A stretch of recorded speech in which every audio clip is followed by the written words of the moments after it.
नमस्कार. 9:30च्या बातमीपत्रात मी सुहास धारणे आपलं स्वागत करतो. सुरुवातीला एक नजर ठळक बातम्यांवर. डॉक्टर बाबासाहेब आंबेडकर यांच्या स्मारकासाठी इंदू मिलच्या जागेचं राज्य सरकारला झालं हस्तांतरण. स्मारक आकाराला येण्याचा मार्ग मोकळा. स्मारक जलद गतीनं पूर्ण व्हावं यासाठी सरकार कटिबद्ध असल्याचं स्मृती इराणी यांचं प्रतिपादन. विरोधकांच्या अनुपस्थितीतच सरकारच्या वतीनं विधानसभेत 3 विधेयकं झाली मंजूर. मंत्रालयात शेतकऱ्याला पोलिसांकडून झालेल्या मारहाणीचे विधान परिषदेत तीव्र पडसाद.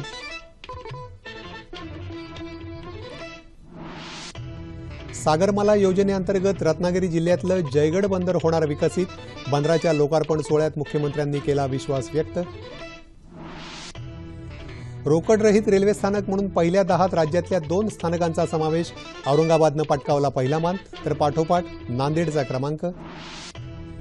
आणि धरमशाला क्रिकेट कसोटी सामन्यात पहिल्या डावात ऑस्ट्रेलियाच्या सर्व बाद 300 धावा. भारताचा फिरकीपटू कुलदीप यादवनं पदार्पणातच टिपले 4 गडी.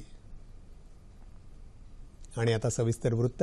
डॉक्टर बाबासाहेब आंबेडकर यांच्या आंतरराष्ट्रीय स्मारकासाठी मुंबईतल्या इंदू मिलच्या जागेचं बहुप्रतीक्षित हस्तांतरण आज झालं. केंद्रीय वस्त्रोद्योग मंत्री स्मृती इराणी यांनी विधिमंडळातल्या मुख्यमंत्री दालनात मुख्यमंत्री देवेंद्र फडणवीस यांच्याकडे 12.5 एकर जमिनीचं ताबापत्र औपचारिकरित्या सुपूर्द केलं. त्यामुळे हे आंतरराष्ट्रीय स्मारक आकाराला येण्याचा मार्ग मोकळा झाला आहे. डॉक्टर बाबासाहेब आंबेडकर यांचं स्मारक जलदगतीनं पूर्ण व्हावं यासाठी सरकार कटिबद्ध आहे, असं इराणी म्हणाल्या.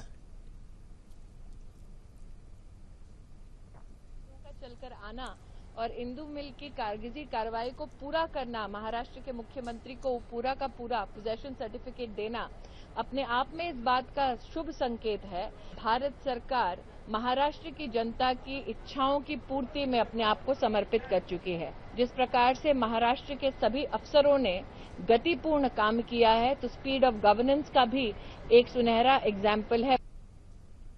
राज्यातल्या जनतेचं वर्षानुवर्षांचं स्वप्न आता लवकरच पूर्ण होईल, असं मुख्यमंत्री देवेंद्र फडणवीस म्हणाले. त्यांनी या संदर्भातलं निवेदन विधानसभेत केलं.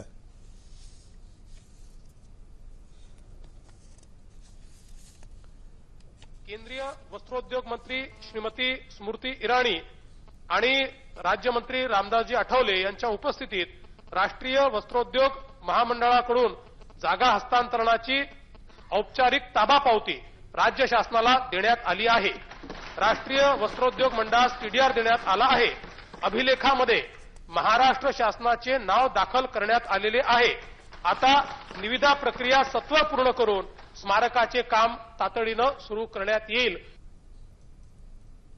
विधानसभा कामकाजावरील विरोधकांचा बहिष्कार आजही कायम असतानाच सरकारच्या वतीनं मात्र कामकाज करण्यात आलं. विधानसभेत आज 3 विधेयकं संमत करण्यात आली. राज्यात कौशल्य विकासाला चालना देण्यासाठी आणि कौशल्ययुक्त मनुष्यबळ वाढवण्यासाठी शिकाऊ उमेदवार विधेयक तसंच सिम्बॉयसिस कौशल्य आणि मुक्त विद्यापीठ ही 2 विधेयकं मंजूर झाली. तसंच सहकारी संस्थांना सक्षम करण्यासाठी महाराष्ट्र सहकारी संस्था विधेयक मंजूर करण्यात आलं.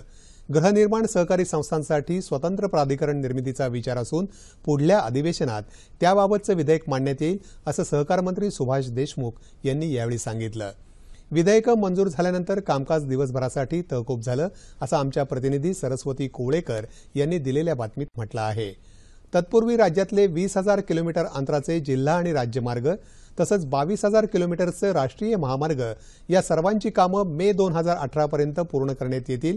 त्यासाठी विशेष योजना आखण्यात आली आहे, अशी माहिती सार्वजनिक बांधकाम मंत्री चंद्रकांत पाटील यांनी विधानसभेत दिली. अर्थसंकल्पातल्या आपल्या विभागाच्या अनुदानाच्या मागण्यांवरच्या चर्चेला उत्तर देताना ते बोलत होते. सभागृहात आज महसूल, वन, शालेय शिक्षण, क्रीडा, सार्वजनिक बांधकाम, आदिवासी विकास, महिला आणि बालकल्याण या विभागांच्या अनुदानाच्या मागण्या चर्चेअंती मंजूर करण्यात आल्याचं आमचे प्रतिनिधी मिलिंद लिमये यांनी कळवलं आहे. विधानसभेचं कामकाज लोकशाही पद्धतीनं चालावं अशी सत्ताधारी पक्षाची इच्छा असून विधानसभेतल्या 19 आमदारांचं निलंबन मागे घेण्याबाबत सरकार सकारात्मक आहे, असं आज विधान कार्यमंत्री गिरीश बापट यांनी सांगितलं. याबाबतचे सर्व अधिकार मुख्यमंत्र्यांकडे असून येत्या बुधवारी सभागृहाचं कामकाज सुरू झाल्यावर विरोधी पक्षानं तशी विनंती केली तर सरकार याचा विचार करेल, असं बापट यांनी सांगितलं. मंत्रालयात शेतकऱ्याला पोलिसांकडून झालेल्या मारहाणीचे तीव्र पडसाद आज विधान परिषदेत उमटले। या मुद्द्यावर विरोधकांनी केलेल्या गदारोळामुळे सभागृहाचं कामकाज दिवसभरासाठी स्थगित झालं। तत्पूर्वी या गदारोळातच महाराष्ट्र विनियोजन लेखानुदान विधेयक मंजूर करण्यात आलं। या शेतकऱ्याला झालेल्या मारहाणीबाबत येत्या 29 तारखेला सरकारनं अहवाल द्यावा असे निर्देश सभापती रामराजे नाईक निंबाळकर यांनी दिले। राष्ट्रवादी काँग्रेसचे सुनील तटकरे यांनी याबाबत स्थगन प्रस्ताव मांडला होता। मंत्रालयात ज्याप्रमाणे शेतकऱ्याला मारहाण केली गेली हा शेतकऱ्याचा अवमान आहे असं सांगत या संदर्भातला अहवाल येत्या 2 दिवसात घटनाक्रमासहित मांडला जावा आणि दोषींवर कारवाई करण्यात यावी अशी मागणी तटकरे यांनी हा प्रस्ताव मांडताना केली। विधान कार्यमंत्री गिरीश बापट यांनी सरकारच्या वतीनं बाजू मांडली। सरकार याबाबत गंभीर आहे, यात पक्षीय राजकारण आणू नये असं सांगत सरकारनं याबाबत समिती नेमली असून ही समिती अहवाल देईल अशी ग्वाही त्यांनी दिली। मात्र विरोधकांचा घोषणाबाजी करत गोंधळ सुरूच राहिला, त्यामुळे सभापतींनी कामकाज दिवसभरासाठी स्थगित केलं असं आमच्या प्रतिनिधी सोनल चव्हाण यांनी दिलेल्या बातमीत म्हटलं आहे। जागतिक पातळीवरचं जलवाहतुकीचं महत्त्व लक्षात घेऊन सागरमाला कार्यक्रमाअंतर्गत रत्नागिरी जिल्ह्यातलं जयगड बंदर विकसित होणार आहे असं मुख्यमंत्री देवेंद्र फडणवीस यांनी म्हटलं आहे। मुख्यमंत्र्यांच्या हस्ते तसंच मान्यवरांच्या उपस्थितीत आज जयगड बंदराचं लोकार्पण झालं, त्यावेळी ते बोलत होते। बंदर विकासासोबतच बंदराला जोडणारे रेल्वे मार्ग, रस्ते यांचाही विकास करण्याचं नियोजन आहे। यामुळे आयात निर्यातीचा खर्च कमी होईल असं मुख्यमंत्री म्हणाले। या कार्यक्रमाला केंद्रीय जहाज बांधणी मंत्री नितीन गडकरी, केंद्रीय रेल्वे मंत्री सुरेश प्रभू, केंद्रीय अवजड उद्योग मंत्री अनंत गीते आणि इतर मान्यवर उपस्थित होते। जयगड बंदराच्या विकासामुळे देशाच्या प्रगतीत भर पडेल असा विश्वास नितीन गडकरी यांनी यावेळी व्यक्त केला। तर बंदराला जोडणाऱ्या रेल्वे मार्गामुळे स्थानिक परिसराच्या विकासाला चालना मिळेल असं सुरेश प्रभू यांनी सांगितलं। दक्षिण मध्य रेल्वे विभागातली 10 स्थानकं पूर्णपणे रोकडरहित झाल्याचं रेल्वे मंत्री सुरेश प्रभू यांनी आज तेलंगणामधल्या सिकंदराबाद इथं व्हिडिओ कॉन्फरन्सिंगद्वारे जाहीर केलं। राज्यातलं पहिलं कॅशलेस स्थानक बनण्याचा मान औरंगाबादनं पटकावला असून त्यामागोमाग नांदेड स्थानकाचा क्रमांक लागला आहे। राज्यात रेल्वे विकासाकरता 1,36,000 कोटी रुपये उपलब्ध करून देण्यात येत आहेत, त्यामुळे राज्यात विकासाची रेल्वे वेगानं धावेल असं प्रभू यांनी कोल्हापूर इथं सांगितलं। रेल्वे मंत्र्यांच्या या कोल्हापूर दौऱ्यात त्यांच्या हस्ते रेल्वेच्या विविध प्रकल्पांची सुरुवात, कोनशिला अनावरण आणि लोकार्पण करण्यात आलं। कोल्हापूर वैभववाडी रेल्वे मार्गासाठी 250 कोटी रुपयांची तरतूद करण्यात आली असून कोल्हापूर कोकणला जोडणाऱ्या रेल्वे मार्गाचा आराखडा तयार करून लवकरच हे काम सुरू होईल अशी ग्वाही प्रभू यांनी दिली। पुणे दौंड बारामती विभागाच्या DEMU सेवेची सुरुवात, पुणे मिरज लोंढा या रेल्वे लाईनच्या दुहेरीकरणाचं अनावरण प्रभू यांच्या हस्ते व्हिडिओ लिंकच्या माध्यमातून करण्यात आलं।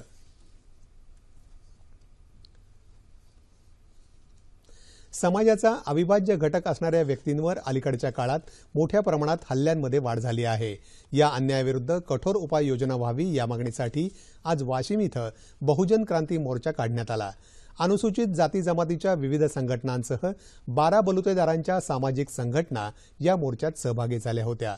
दलित अत्याचार प्रतिबंधक कायद्यात कठोर सुधारणा करून स्वतंत्र यंत्रणेमार्फत या कायद्याची अंमलबजावणी करावी, लोकशाही बळकट करण्यासाठी निवडणुका पारदर्शीपणाने व्हाव्यात आदी मागण्या मोर्चेकरांनी लावून धरल्या।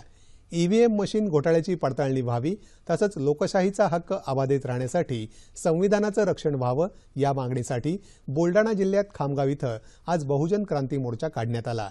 यासाठी बहुजन समाजातल्या सर्व मागासवर्गीयांनी एकत्र येऊन लढा देण्याची गरज आहे असं आवाहन बहुजन क्रांती मोर्चाचे राष्ट्रीय अध्यक्ष वामन मेश्राम यांनी केलं।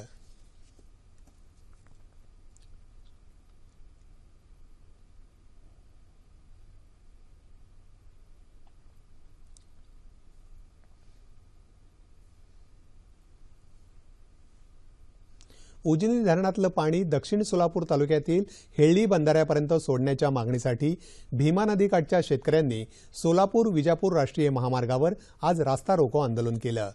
उजनी धरणात मागील वर्षी 100% पाणीसाठा झाला असतानाही अक्कलकोट आणि दक्षिण सोलापूर तालुक्यातील जनतेला पाणी मिळालं नाही। पाण्यावाचून पिकं करपू लागली।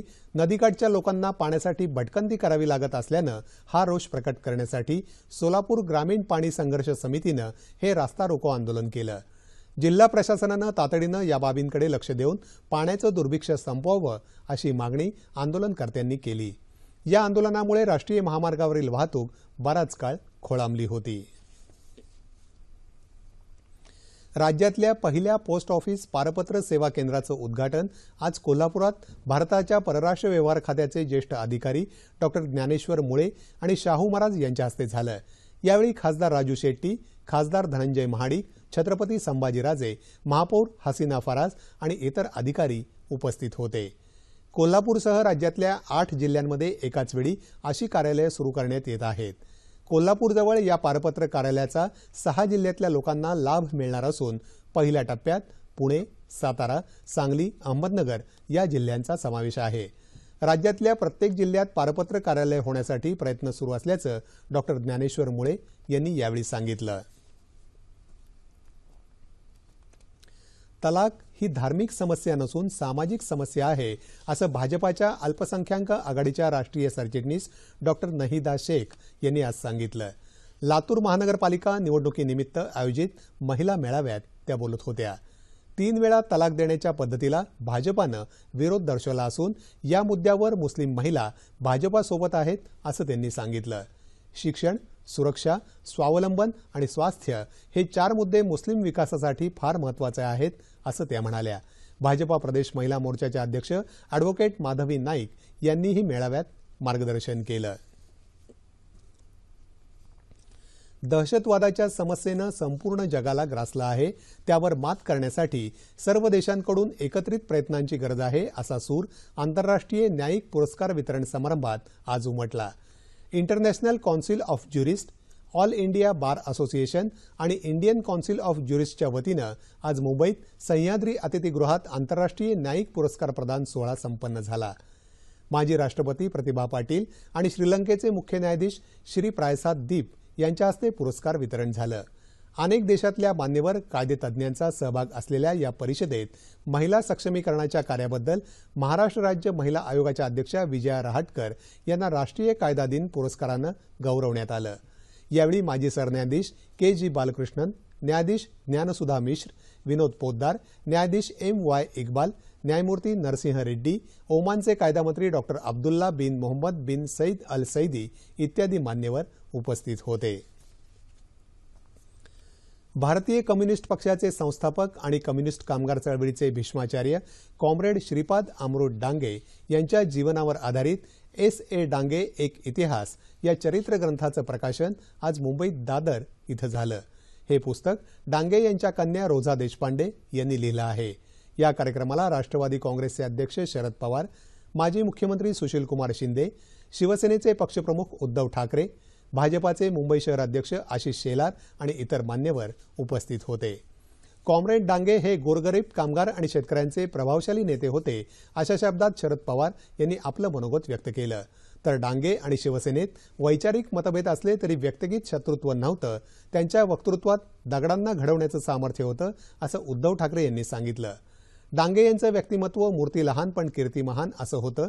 कामगार आणि शेतकऱ्यांच्या भल्यासाठी त्यांनी आपलं संपूर्ण आयुष्य वेचलं असं सुशीलकुमार शिंदे यावेळी म्हणाले।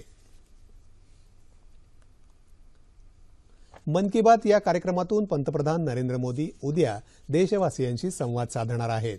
या कार्यक्रमाचा हा 30वा भाग असून आकाशवाणी आणि दूरदर्शनच्या सर्व वाहिन्यांवर सकाळी 11 वाजता हा कार्यक्रम प्रसारित होईल। त्याचप्रमाणे पंतप्रधान कार्यालय, माहिती आणि प्रसारण मंत्रालय तसंच YouTubeवरही हा कार्यक्रम प्रसारित होईल। सह्याद्री वाहिनीवर 11:30 वाजता या कार्यक्रमाचा मराठी अनुवाद प्रसारित होईल। पर्यावरणाच्या संवर्धनासह वीज वापर कमी झाल्यानं होणारी बचत आणि त्यामुळे कार्बन डायऑक्साईडचं प्रमाण कमी करण्याच्या उद्देशानं जनजागृतीसाठी जगभर आज अर्थ अवरचा प्रयोग राबवला जातो। अर्थ अवरमध्ये आज रात्री 8:30 ते 9:30 या वेळेत दिवे बंद ठेवण्याचं आवाहन करण्यात आलं आहे। वर्ल्ड वाईल्ड लाईफ फंड आणि सिडनी मॉर्निंग हेराल्ड यांच्या वतीनं 2007 साली मार्चमध्ये ऑस्ट्रेलियातल्या सिडनी इथं हवामान बदल विषयावर जनजागृती अभियानाच्या निमित्तानं पहिला अर्थ अवर साजरा करण्यात आला। त्याला मिळालेल्या प्रतिसादानंतर 2008 साली हा प्रयोग जगभर राबवण्यात आला। क्रिकेट भारत आणि ऑस्ट्रेलिया दरम्यान धरमशाला इथं सुरू असलेल्या 4थ्या आणि मालिकेतील अंतिम कसोटी सामन्यात पहिल्या दिवसाअखेर ऑस्ट्रेलियाचा पहिला डाव 300 धावांवर आटोपला। प्रथम फलंदाजी करणाऱ्या ऑस्ट्रेलियाच्या फलंदाजांनी पहिल्या सत्रात भारतीय गोलंदाजांवर वर्चस्व गाजवलं। मात्र त्यांच्या चिवट फलंदाजीला चाप लावला तो भारताकडून पदार्पण करणाऱ्या फिरकीपटू कुलदीप यादवनं. कुलदीप यादवनं 4 बळी टिपत आपल्या कसोटी कारकिर्दीची दमदार सुरुवात केली. एकीकडे संघ गडगडत असताना ऑस्ट्रेलियाचा कर्णधार स्टीव्ह स्मिथनं मात्र तडाखेबंद फलंदाजी करत शतक झळकावलं. त्यानंतर मॅथ्यू वेडनं झळकावलेल्या अर्धशतकामुळे ऑस्ट्रेलियानं 300 धावांचा टप्पा गाठला. भारताकडून कुलदीप यादवनं 4, उमेश यादवनं 2 तर भुवनेश्वर कुमार, रविचंद्रन अश्विन आणि रवींद्र जडेजा यांनी प्रत्येकी 1 गडी बाद केले. ऑस्ट्रेलियाचा डाव आटोपल्यानंतर खेळायला आलेल्या भारतीय सलामीवीरांनी वाट्याला आलेलं एकमेव षटक कोणतीही धाव न करता सुरक्षितरित्या खेळून काढलं. तापमान अंश सेल्सिअसमध्ये.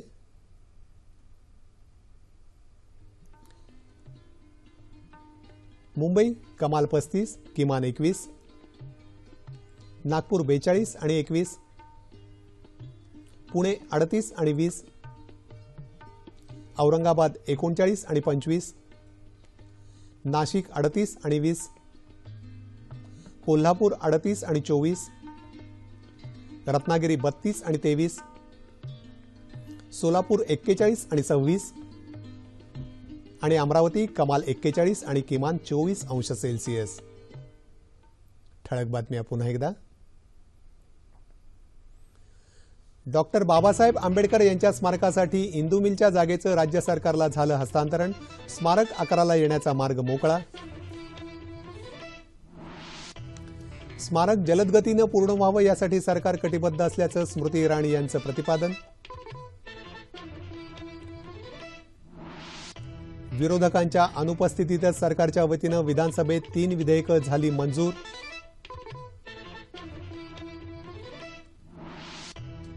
मंत्रालयात शेतकऱ्याला पोलिसांकडून झालेल्या मारहाणीचे विधान परिषदेत तीव्र पडसाद.